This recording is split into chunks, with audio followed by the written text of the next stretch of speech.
दोस्तों नमस्कार, स्वागत है हमारे YouTube चैनल पर। मध्य प्रदेश राजपत्र प्रकाशित हुआ है जो टीचर भर्ती के लिए एक अच्छी खुशखबरी है। इसमें आरक्षण के बारे में लेकर भी बताया गया है, एक कंप्लीट इन्फॉर्मेशन आई है।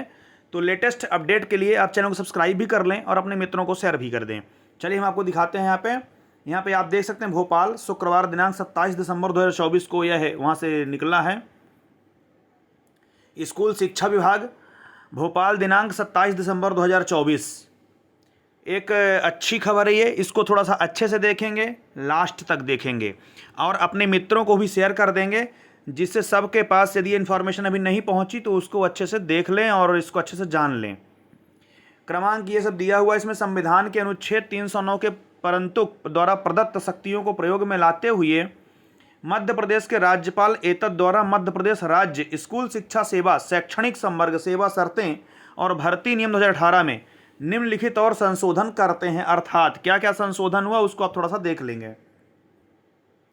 उक्त नियमों में नंबर 1, नियम 5 में उपनियम 4 में खंड का के स्थान पर निम्नलिखित खंड स्थापित किया जाए। अर्थात पहला नंबर इसमें क्या कहा गया है कि सीधी भर्ती के लिए शिक्षक पात्रता परीक्षा में अर्हता प्राप्त करने के पश्चात शिक्षक चयन परीक्षा द्वारा चयन होगा। ठीक है, यानी जो आपका प्री टेस्ट हो रहा है उसको निकालने के बाद ही आप चयन परीक्षा दें और आपका चयन हो। फिर क्या कह रहा है, नियम 8 में क्या हुआ है, प्रारंभिक पैराग्राफ में शब्द शिक्षक पात्रता परीक्षा के स्थान पर शब्द शिक्षक पात्रता परीक्षा में अर्हता प्राप्त करने के पश्चात शिक्षक चयन परीक्षा स्थापित किए जाएं। यानी यहाँ पे जो शिक्षक पात्रता परीक्षा था उसको हटा के अब शिक्षक चयन परीक्षा कर दिया जाए। यानी जो आपका सिलेक्शन होगा वो शिक्षक चयन परीक्षा के आधार पर होगा। अभी तक जो एक बार पेपर होता था उसको हटा के अब चयन परीक्षा लिखने के लिए बोल रहा है, ऐसा बोल रहा है ये। इसमें फिर क्या कहा गया है कि अभ्यर्थी ने चयन परीक्षा हेतु जारी विज्ञापन वर्ष की 1 जनवरी को अनुसूचित 3 के कॉलम 3 में विनिर्दिष्ट आयु प्राप्त कर ली हो। यानी जो आपकी आयु है वो कंप्लीट कर लिए हो। यानी अब ये सब चीज़ क्लियर कर रहा है धीरे धीरे कि ऐसा होना चाहिए। उक्त अनुसूची के कॉलम में यथा निर्दिष्ट आयु प्राप्त ना की हो, 4 में जो आयु प्राप्त ना की हो उसके मतलब एज की जो क्राइटेरिया है वो डिसाइड कर दिया है। अभी हम आपको सब वो भी दिखाएंगे। फिर नियम 11 में उपनियम 7 में खंड आ के स्थान पर निम्न खंड स्थापित किया जाए। मैंने उनको हटाकर क्या क्या निम्न नियम लगाना है। रिक्त पदों के लिए क्षैतिज आरक्षण जो है वो निम्नानुसार होगा। यानी आरक्षण में भी कुछ संशोधन किया गया है। अर्थात कैसा कैसा आरक्षण होगा ये थोड़ा समझ लें। नंबर 1 में क्या दिया है, जो मध्य प्रदेश की महिला अभ्यर्थी हैं उनके लिए रिक्त पदों के प्रत्येक प्रवर्ग के लिए 50% पद आरक्षित होंगे। यानी 50% से महिला के लिए आरक्षित होंगे पद। फिर भूतपूर्व सैनिकों के लिए रिक्त पदों के प्रत्येक प्रवर्ग के लिए 10% पद आरक्षित होंगे और जो भूतपूर्व सैनिक हैं उनके लिए 10% आरक्षण होगा। फिर दिव्यांगजन के लिए 6% पद केवल प्रारंभिक भर्ती के समय निम्न पीड़ित व्यक्तियों के लिए आरक्षित होंगे। इसमें कौन कौन शामिल होगा, दृष्टिबाधित और अल्पदृष्टि, श्रवणबाधित और कम सुनने वाले, लोकोमोटर डिसेबिलिटी जिसमें सेरेब्रल पॉल्सी, कुष्ठ रोग मुक्त, बौनापन, एसिड अटैक पीड़ित और मस्कुलर डिस्ट्रॉफी सम्मिलित हैं। इसमें बहुदिव्यांगता और ये सबको शामिल करते हुए उनका जो 40% का यदि विकलांग है तो उनको विकलांग कैटेगरी में शामिल किया जाएगा।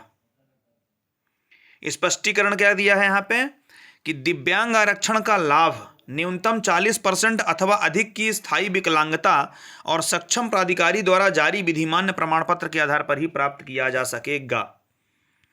फिर क्या कह रहा है 4 नंबर में, ये इंपॉर्टेंट है हमारे लिए, बहुत ज़्यादा इंपॉर्टेंट है ये। सीधी भर्ती के लिए शिक्षकों के रिक्त पदों के प्रत्येक प्रवर्ग के लिए कुल उपलब्ध रिक्तियों की 50% जो रिक्तियां हैं अतिथि शिक्षकों के लिए आरक्षित होंगी। यानी जो गेस्ट फैकल्टी का कोटा था उसको अब बढ़ाकर 50% कर दिया गया है। उसमें किसको मिलेगा, जिन्होंने न्यूनतम शैक्षणिक सत्रों, कम से कम 3 शैक्षणिक सत्र हों और उसमें न्यूनतम 200 दिवस के लिए वो कार्य किए हों। शासन द्वारा संचालित शासकीय विद्यालयों में अतिथि शिक्षक के रूप में कार्य किया हो, परंतु अतिथि शिक्षकों के लिए आरक्षित पदों की पूर्ति नहीं हो पाने की स्थिति में रिक्त पदों को अन्य पात्र अभ्यर्थियों द्वारा भरा जाएगा। अगर गेस्ट फैकल्टी वाले टीचर नहीं मिलेंगे तो फिर जो और भर्ती हैं मतलब अपने हिसाब से वो भरे जाएंगे सामान्य पदों से। स्पष्टीकरण क्या किया इसमें कि न्यूनतम 3 शैक्षणिक सत्र होने चाहिए और वो केवल तभी पूर्ण माने जाएंगे जब प्रत्येक सत्र में न्यूनतम 30 दिवस काम किया हो और टोटल उसमें 200 दिवस हों, तभी वो आरक्षण के तहत आएगा। फिर 5वां नंबर क्या है, अन्य किसी ऐसे प्रवर्ग के लिए जैसा कि शासन द्वारा समय समय पर अधिसूचित किया जाएगा। अगर कोई यदि और कोई सूचना आती है तो उसके आधार पर उसको शामिल किया जाएगा। इनको थोड़ा सा देख लेंगे। अब और आगे जो कह रहा था उसको हम देख लेते हैं। सबसे पहले जो भर्ती है वो प्राचार्य, हाई स्कूल और उप प्राचार्य हैं। इनके लिए जो पदों की संख्या है वो 1114 है, द्वितीय श्रेणी के हैं। ये उनका पे स्केल रहेगा और नियुक्ति करेगा आयुक्त लोक शिक्षण। उसके बाद उच्च माध्यमिक शिक्षक हैं। इनके जो पद रिक्त हैं 48,223 पद रिक्त हैं। यहाँ पे आप देख सकते हैं पदों की संख्या दिया हुआ है। ये जो उच्च माध्यमिक शिक्षक है इनके लिए 48,223 द्वितीय श्रेणी के हैं। इनका ये ग्रेड पे रहेगा और नियुक्ति वही करेंगे DPI अपने। और प्रधानाध्यापक माध्यमिक शाला के 250 पद रिक्त हैं, ये भी द्वितीय श्रेणी के रहेंगे।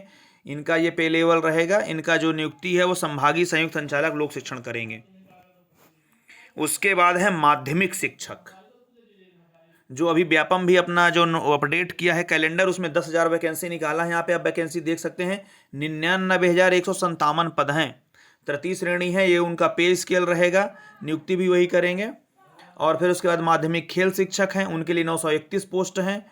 तृतीय श्रेणी है, ये उनका पे स्केल रहेगा, सब कुछ सेम रहेगा। और इनकी नियुक्ति संभागीय संयुक्त संचालक लोक शिक्षण से करेंगे।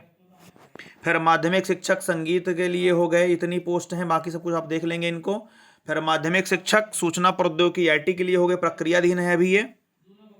प्रधानाध्यापक प्राथमिक शाला के हो गए, 250 पद इनके रिक्त हैं और ये उनका पे स्केल रहेगा। जिला शिक्षा अधिकारी करेंगे इनको। फिर प्राथमिक शिक्षक हैं, 1,31,152 पोस्ट हैं इनकी और ये उनका जो पे स्केल है ग्रेड पर रहेगा, ये सब देख सकते हैं। नियुक्ति करते हैं जिला शिक्षा अधिकारी। प्राथमिक खेल शिक्षक हो गए, 860 पोस्ट हैं, जिला शिक्षा अधिकारी करेंगे। इनका ये पे स्केल रहेगा, इनको अच्छे से देख लेंगे।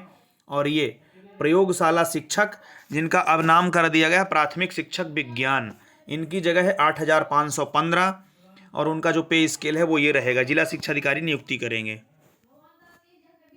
उसके बाद प्राथमिक शिक्षक हैं संगीत गायन वादन के लिए 635 पोस्ट हैं, ये उनका पे स्केल रहेगा, ये उनकी नियुक्ति वाले रहेंगे। प्राथमिक शिक्षण नृत्य के लिए 254 पोस्ट हैं, ये उनका पे स्केल रहेगा। प्राथमिक शिक्षक IT के लिए 762 पोस्ट हैं और ये उनका आप बगल में देख सकते हैं ग्रेड पे और पे स्केल। माध्यमिक शिक्षक फाइन आर्ट के लिए 254 पोस्ट हैं, ये उनका पे स्केल रहेगा। फिर माध्यमिक शिक्षक फाइन आर्ट, ये 254 पोस्ट, ये इनमें भी शामिल रहेंगे। उसके बाद फिर माध्यमिक शिक्षक हैं, ये इनको देख लेंगे अच्छे से। फिर उसके बाद आप यहाँ पे देख सकते हैं कैसे कैसे भर्ती होनी है। जो प्राचार्य हाई स्कूल हैं और उप प्राचार्य हैं, इनके 1,114 पद रिक्त हैं। इनमें सीधी भर्ती नहीं होगी, सीधे 100% पदोन्नति द्वारा होंगे। जो उच्च माध्यमिक शिक्षक हैं 48,223 पोस्ट हैं, इनमें 50% सीधी भर्ती द्वारा और 50% पदोन्नति द्वारा होंगे। उसके बाद प्रधानाध्यापक माध्यमिक शाला के हो गए, इनको आप देख लेंगे 250। इनमें भी जो प्रधानाध्यापक हैं वो डायरेक्ट 100% जो भर्ती है वो पदोन्नति द्वारा होगी। माध्यमिक शिक्षक के 99,157 पोस्ट हैं, इसमें 50% रहेंगे पदोन्नति और सीधी भर्ती द्वारा। माध्यमिक खेल शिक्षक हो गए 931, इनमें भी 50-50 रहेगा। माध्यमिक शिक्षक संगीत में हो गए, ये 50-50 रहेंगे। अभी इनमें IT के लिए नहीं दिया हुआ है कुछ। प्रधानाध्यापक प्राथमिक शाला के हो गए, ये 100% पदोन्नति द्वारा आएंगे। फिर प्राथमिक शिक्षक जो आएंगे ये 100% आपके सीधी भर्ती द्वारा आएंगे। प्राथमिक खेल शिक्षक ये सब 100% जो है सीधी भर्ती होंगी इनकी, पूरे प्राथमिक शिक्षकों की, क्योंकि इनके नीचे कोई होते नहीं वैसे शिक्षक, तो पदोन्नति होगी नहीं। ये पूरे शिक्षक दे दिए, सब ये सीधी भर्ती द्वारा होंगे 100%। फिर जो पद स्वीकृति की प्रक्रिया जारी है, जैसे जैसे विभाग के नियमित कैडर यथा सहायक शिक्षक, उच्च श्रेणी शिक्षक, व्याख्याता के पदों पर कार्यरत लोक सेवक सेवानिवृत्त होते जाएंगे, वैसे वैसे उनके पद इनसे जुड़ते चले जाएंगे। उच्च माध्यमिक शिक्षक जो कृषि है, उनके 100% जो पद हैं वो सीधी भर्ती द्वारा भरे जाएंगे। फिर ये समझ लेते हैं किसकी क्या आयु रहेगी।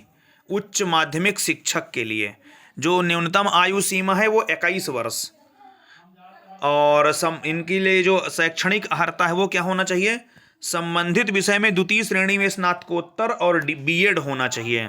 अभियुक्ति क्या क्या है इसमें, निर्धारित प्रतिशत के साथ शिक्षक पात्रता परीक्षा उत्तीर्ण होना चाहिए, और पात्रता परीक्षा उत्तीर्ण करने के पश्चात चयन परीक्षा के माध्यम से चयनित होना अनिवार्य होगा। संस्कृत के लिए आचार्य को माना हुआ है वो ये बोल रहा है, और बीएड करना अनिवार्य होगा। उसके बाद हम देख लेते हैं माध्यमिक शिक्षक। 21 वर्ष है इसकी आयु, संबंधित विषय में स्नातक होना चाहिए और 2 वर्षीय डिप्लोमा भी चल जाएगा। फिर उसके बाद स्नातक के साथ आपका बीएड होना चाहिए, या बीएड विशेष शिक्षा वाला भी हो जाएगा। संबंधित विषय में स्नातक के साथ 45% अंकों के साथ अथवा इस संबंधित पर जानकारी जो एनसीईआरटी मान्यता वाले मानदंड वाला है वो भी चल जाएगा इसमें। और इसको थोड़ा सा देख लेंगे। निर्धारित प्रतिशत के साथ शिक्षक पात्रता परीक्षा उत्तीर्ण, पात्रता परीक्षा उत्तीर्ण करने के बाद चयन परीक्षा द्वारा चयन होगा। संबंधित विषय से तात्पर्य है कि संबंधित मुख्य विषय का 3 वर्षीय तक अध्ययन किया हो, यानी ग्रेजुएशन में आपका विषय होना चाहिए। और संस्कृत वाले में संस्कृत साहित्य हो, व्याकरण हो, विषय से मान्यता प्राप्त जो संस्थान है, विश्वविद्यालय हैं, उनमें जो शास्त्री की उपाधि है वो भी चल जाएगी, और डीएड बीएड धारित करना होगा। और कम से कम 12, ये भी एक उपाधि इसमें 12वीं के साथ आपको जो बीएलएड है वो चल जाएगा। इनको अच्छे से थोड़ा सा एक बार देख लेंगे आप अपने से भी। अथवा बीएससी बीएड है, बीए बीएड है, वो भी चल जाएगा। फिर प्राथमिक शिक्षक के लिए न्यूनतम आयु 21 वर्ष है, कम से कम 50% अंकों के साथ हायर सेकेंडरी अथवा इसके समकक्ष पदों में 2 वर्षीय डिप्लोमा अथवा विशेष शिक्षा पर डिप्लोमा चलेगा, अथवा कम से कम 45% अंकों के साथ हायर सेकेंडरी अथवा इसके समकक्ष होना चाहिए, जिसमें 2 वर्षीय डिप्लोमा चलेगा, अथवा बीएलएड चल जाएगा। और स्नातक उपाधि और 2 वर्षीय डिप्लोमा अथवा इसके समकक्ष। अनुसूचित जाति, अनुसूचित जनजातियों, अन्य पिछड़ा वर्गों तथा निःशक्त अभ्यर्थियों को अर्हताकारी अंकों में 5% तक की छूट दी जाएगी। यानी यहाँ पे ये क्लियर हो गया है कि बीएड वाले अब नहीं चल पाएंगे बिल्कुल, विशेष रूप से प्राथमिक शिक्षक में। ये उनका नियुक्ति के लिए इसमें भी दिया हुआ है कि पात्रता परीक्षा होना चाहिए, चयन परीक्षा होकर फिर उपाधि होगी, इसको अच्छे से थोड़ा पढ़ लेंगे। फिर विज्ञान के लिए आप यहाँ पे देख लेंगे, कम से कम 50% के साथ हायर सेकेंडरी विज्ञान संकाय से निकलना चाहिए, और माध्यमिक शिक्षा में 2 वर्ष का डिप्लोमा अथवा विशेष शिक्षा में जो 2 वर्षीय डिप्लोमा है वो होना चाहिए, अथवा बीएलएड चल जाएगा। और विज्ञान विषय सहित होना चाहिए उसमें, और अनुसूचित जाति इसमें 5% की छूट मिलेगी। यानी इसमें भी आपको बीएड वालों की परमिशन अब नहीं मिल पाएगी।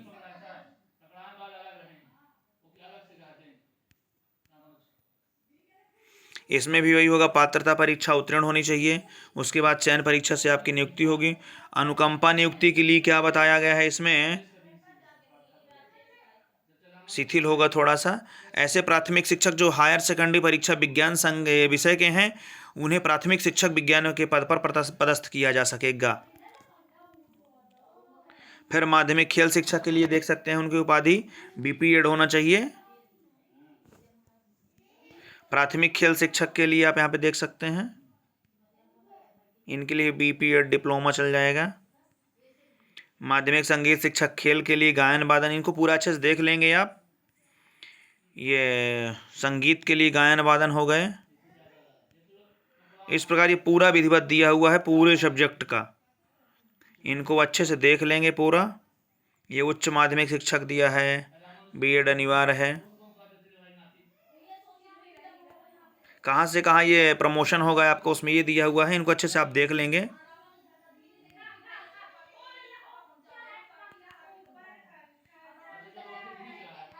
विधिवत की कितने साल का अनुभव होगा तो आप कहाँ से कहाँ मतलब प्रमोशन में जा सकते हैं।